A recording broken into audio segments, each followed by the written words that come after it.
తూర్పు గోదావరి జిల్లాలోని పిఠాపురం ఎన్నో వందల శతాబ్దాల చరిత్ర కలిగి ఉంది. ఈ క్షేత్రం జైన, బౌద్ధ, శైవ, వైష్ణవ దివ్యక్షేత్రాల కూడలిగా ప్రసిద్ధి పొందింది. పిఠాపురాన్ని పూర్వం పీఠికాపురంగా పిలిచేవారు. ఇక్కడ వెలసిన పురోహూతిక అమ్మవారి ఆలయం అష్టాదశ శక్తిపీఠాల్లో 10వ శక్తిపీఠం. ఇక్కడ లింగం కుక్కుటేశ్వర స్వామిగా ప్రసిద్ధిగాంచింది.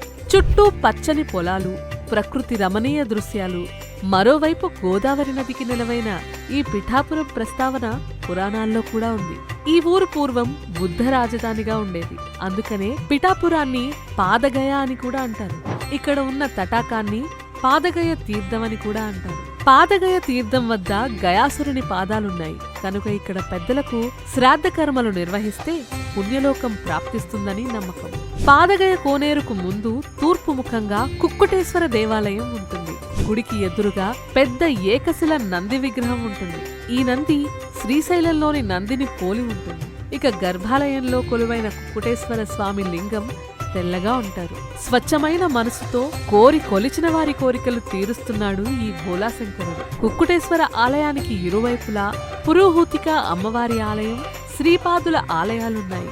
ఈ గుడి చాలా చిన్నది అయినప్పటికీ అష్టాదశ శక్తిపీఠాల శిల్పాలు చెక్కబడి ఎంతో అందంగా ఉంటుంది. శ్రీ కుక్కుటేశ్వర దేవాలయంలో శ్రీ దత్తాత్రేయ స్వామి స్వయంభూ విగ్రహ రూపంలో దర్శనమిస్తారు. భారతదేశంలోని దత్తాత్రేయుని స్వయంభూ విగ్రహం కేవలం పిఠాపురంలో మాత్రమే ఉంది.